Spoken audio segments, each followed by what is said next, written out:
Hey guys, I'm going to be walking you through creating this stylized cityscape using the 2-point perspective grid. First, for this check for understanding, I want to teach you how to move things around in the perspective a little bit more easily. In order to work on with this, we have to turn on the perspective grid. So click the perspective grid tool. And next, in order to move things, we do not want to use our normal selection tool. We definitely want to use our perspective selection tool. I want to show us why.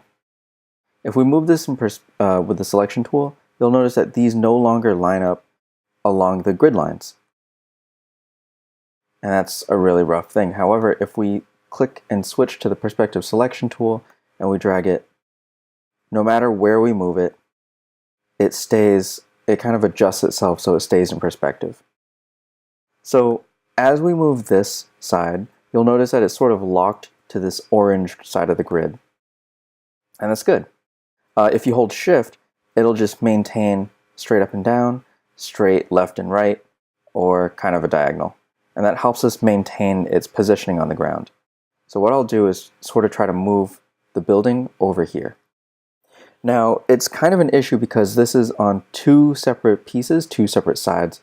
We have this orange side and this blue side.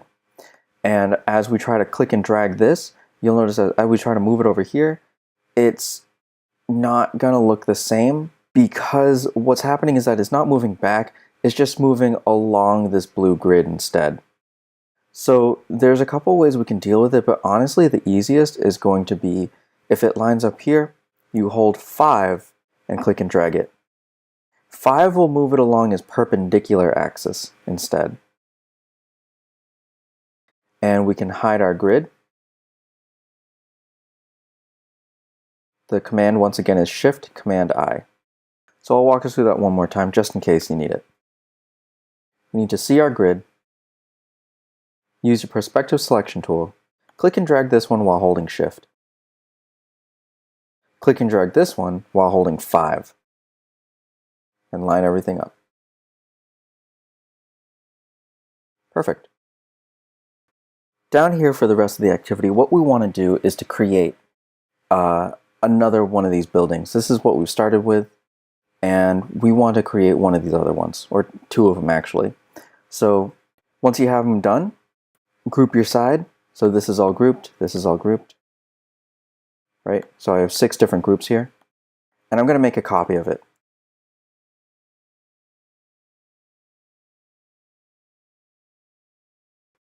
Now what we're going to do is move these into perspective.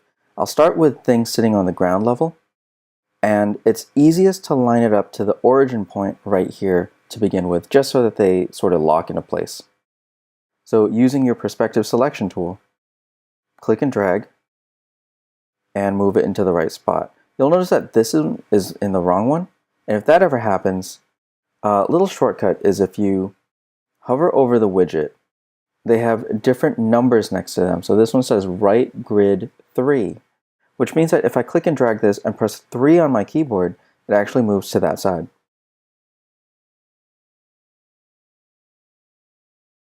And this one would be left grid 1.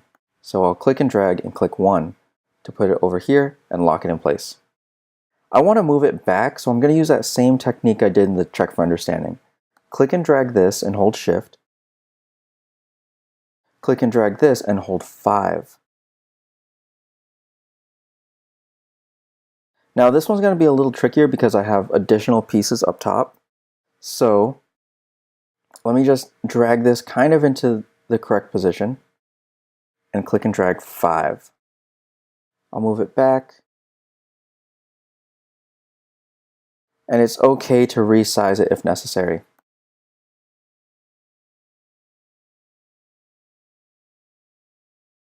Do the same with this. Click 3 to move it to the right side. And I can try to move it into position and then resize it if I need to.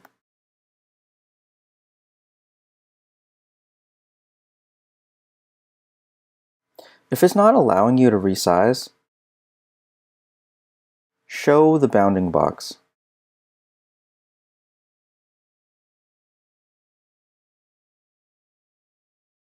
So since this building has a bunch of layers, and a bunch of three-dimensional elements. That's why I've grouped them up into many different sides. Once again, it's probably easiest if you line it up this way and then hold 5 to push it back. Oops. Move it into position. This one, click 3, and we can resize it if necessary.